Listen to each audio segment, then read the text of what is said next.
Assalamu alaikum wa rahmatullahi wa barakatuh.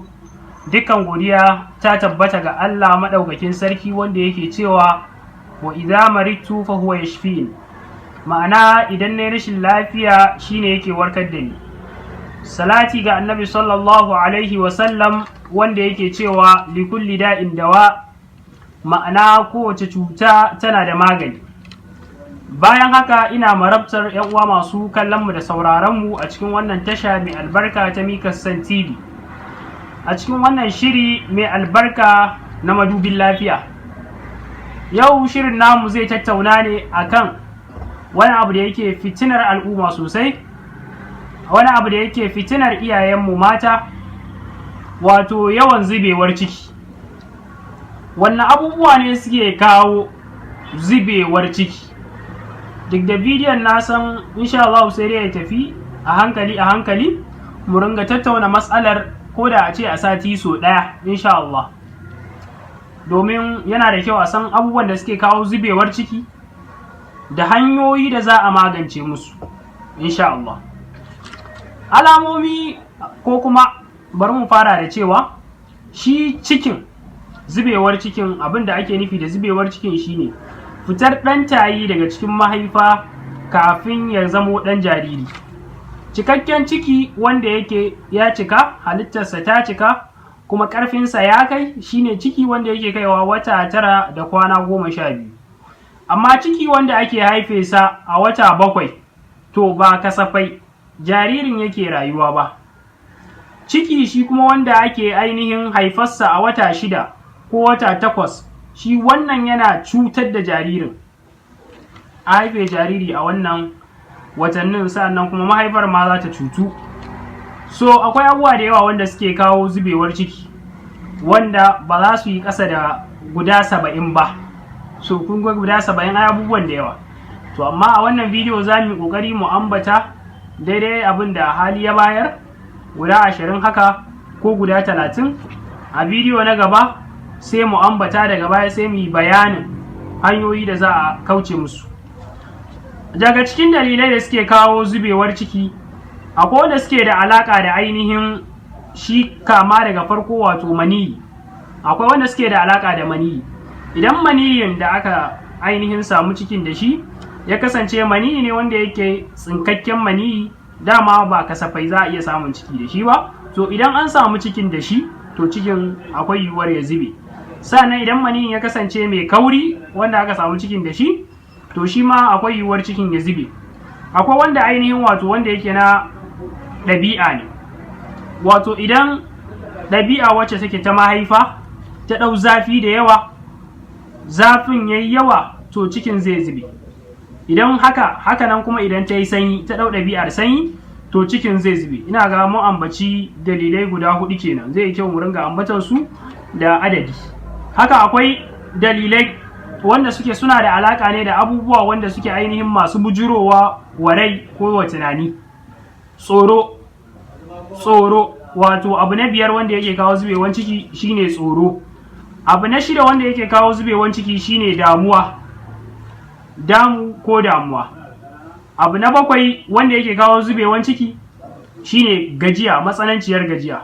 Kina da ciki amma kina ayyuka ainihin wanda suke masu kawo gajiya, to akwai yiwuwar cikinki ya zube, yana kuma iya zama sababi na zubewar cikin naki. Dalili na 8 da yake sa ciki ya zube shine fargaba.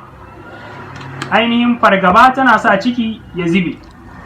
Dalili na 9 wanda zai iya sa ko yake sa ciki ya zube shine matsanancin farin ciki.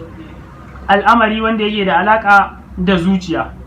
Dalili na 10 wanda yake sa ciki ya zube ko wanda zai iya zama sanadiyar zubewar ciki shine ainihin rauni a tunani. Kawai rauni wanda zai taba kwakwalwa, kama daga tsoro, firgici, matsanancin farin ciki, duk suna iya taba kwakwalwansa, haifar mata da rauni kai tsaye, to yana iya zama dalili na ainihin zubewar cikin.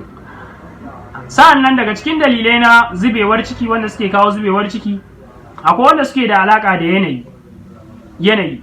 Wato dalili na 11 shine a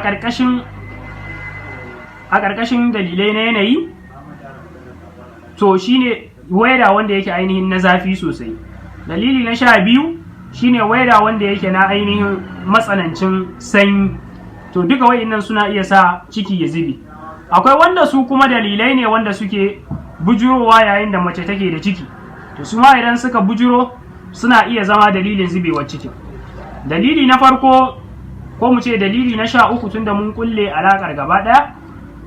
Dalili na 13 na zubewar ciki shine idan mace ta ɗau ciki tana da ƙarancin shekaru ko kuma ta tsufa, to cikin zai iya zubewa.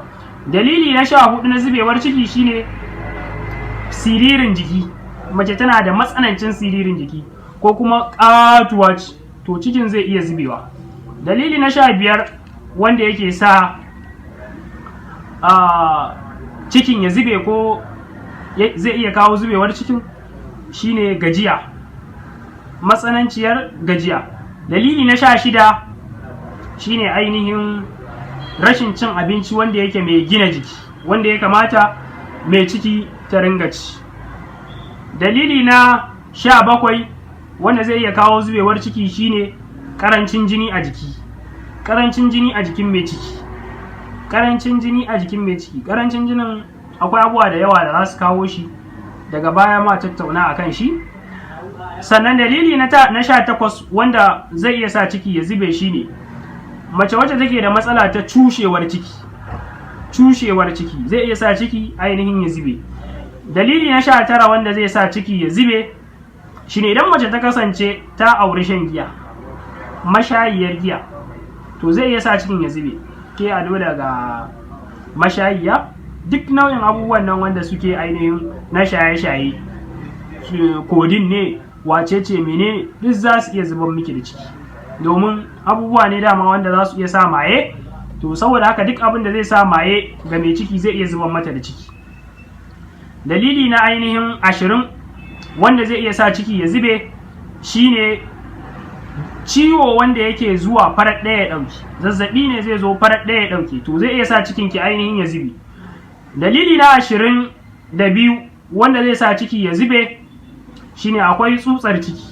Idan wacce take da cikin ya kasance tana fama da larura wacce take ta tsutsar ciki, mun yi bidiyo akan shi, mutum zai iya komawa cikin channel din ya kalla.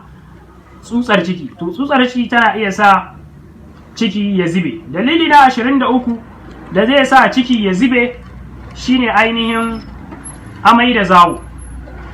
Mace tana da ciki sai cutar amai da zawo ta bujuro mata, to zai iya sa cikin ya zube. Na ga mun ɗau tsawon lokaci, cikin bidiyo na gaba za mu ambata sauran dalilan insha Allah, kamar yadda na ce sun kai akalla guda 70 wanda yanzu muka iya bayyana, wanda muka iya ganewa insha Allah.